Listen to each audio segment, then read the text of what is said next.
device in history. The Germans use it for all major communications. 159 million possible settings. It's unbreakable.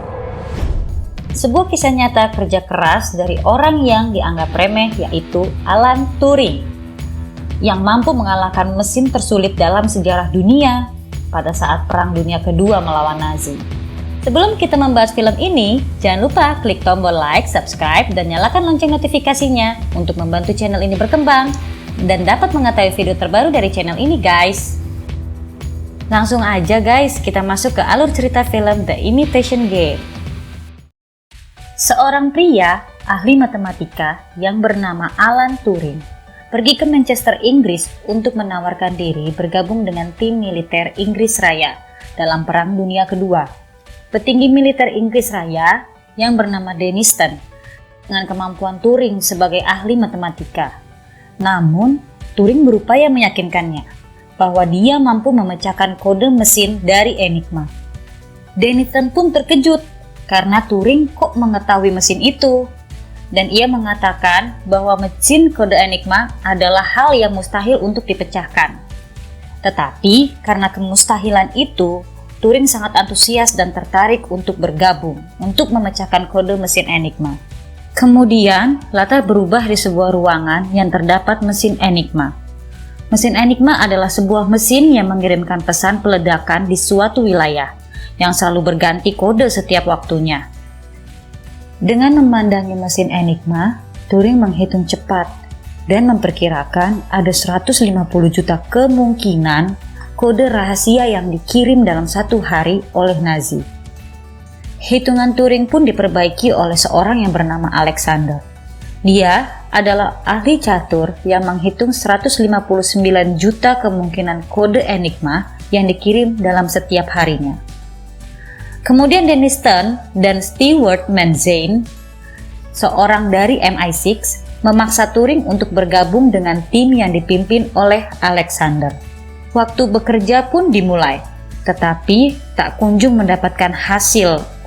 Tim mengajak Turing untuk makan siang, tetapi ia menolaknya, dan Turing selalu berusaha keras untuk membuat sebuah mesin yang dapat menaklukkan Enigma. Suatu hari, Turing menghadap Denniston untuk meminta dana sebesar 100.000 pound agar dapat membuat sebuah mesin penakluk Enigma. Kemudian Denniston menolak pengajuan dan mengatakan seharusnya pemimpin timlah yang mengajukan dana itu, bukan Turing. Ia juga mengajarkan Turing agar patuh dan disiplin kepada pimpinan timnya yang bernama Alexander. Akhirnya, Turing berinisiatif untuk mengajukan dana ini kepada pimpinan Denniston melalui surat yang dititipkan ke Stewart.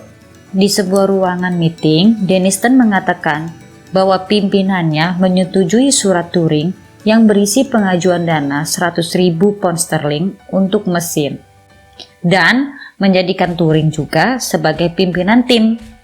Saat itu juga Turing langsung memecat temannya yang tidak berguna itu. Namun hal itu membuat teman-temannya semakin membenci Turing.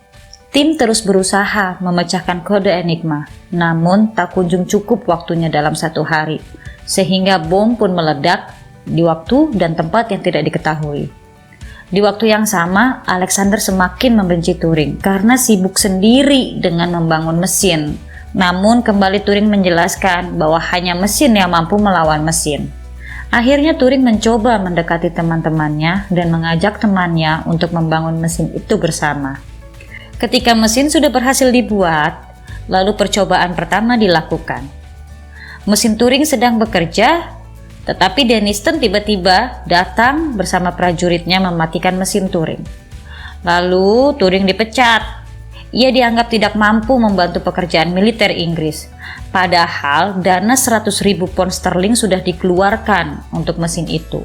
Seketika Alexander membantah Denniston dan membela Turing. Ia mengatakan bahwa mesin baru saja bekerja. Ia meminta waktu 6 bulan untuk melihat hasil kerja yang dibuat mesin Turing itu. Alexander bahkan mengancam Denniston, jika Denniston memecat Turing, maka Alexander dan timnya akan mengundurkan diri. Ya, pada akhirnya kesempatan diberikan kepada Turing dan tim. Sudah berbulan-bulan mesin itu gagal juga. Tetapi waktu 6 bulan sudah hampir habis. Di sebuah kafe, seorang wanita mengatakan bahwa ia bekerja sama dengan seorang Jerman untuk mengenkripsi kode Enigma. Namun, seorang Jerman itu dianggap sudah memiliki kekasih, kata wanita itu. Karena seorang Jerman itu sering sekali mengatakan silly saat berdiskusi. Saat cerita wanita itu selesai, Turing mulai menyadari bahwa sebuah kata yang sering kali diulang-ulang adalah sebuah kata sandi. Lalu, Turing bergegas pergi ke markasnya, juga disusul dengan teman-temannya. Turing mengatakan bahwa ada satu kata yang belum dienkripsi, karena bagi Turing kata itu bukan sebuah sandi, hanya disebut berulang-ulang kali saja. Kemungkinan kata itu adalah sebuah sandi. Lalu, mereka melakukan percobaan. Ada sebuah kata cuaca dan kata hidup Hitler yang belum dienkripsi. Kemudian, kata cuaca dan hidup Hitler dimasukkan ke dalam mesin Turing. Dan keluarlah sebuah kode. Melalui kode tersebut dienkripsikan ke dalam mesin Enigma. Dan akhirnya, terlihatlah sebuah titik koordinat yang menunjukkan suatu tempat yang mereka percaya akan diledakkan oleh Nazi. Akhirnya Turing dan timnya berhasil mempersingkat waktu Perang Dunia Kedua. Kemudian Turing kembali ke kehidupan normalnya bersama dengan mesin yang diciptakan. Namun sayangnya Turing tersandung kasus kasus pelecehan seksual sesama jenis. Yang pada saat itu homoseksual sangat ditentang oleh pemerintah Inggris Raya, sehingga Turing diberikan hukuman kebiri kimia, yaitu suntik hormon dari pemerintah. Dan hal itu berakibat tubuh Turing semakin lemah hari demi hari. Hal itu membuat Turing menjadi depresi berat, dan dia memilih untuk mengakhiri hidupnya pada saat umur Turing 41 tahun. Melalui kisah nyata Alan Turing, kita mendapat pelajaran bahwa tidak ada manusia yang sempurna. Di balik kesuksesan seseorang terdapat kelemahan dalam hidupnya. Jadi, bagaimana tanggapan kalian tentang Alan Turing? Apakah mau menilai Alan Turing dengan jasa-jasanya atau menilai dari pribadiannya? Yuk kita diskusi di kolom komen di bawah ya guys. Sampai ketemu di video-video kita selanjutnya. Terima kasih. Assalamualaikum warahmatullahi wabarakatuh.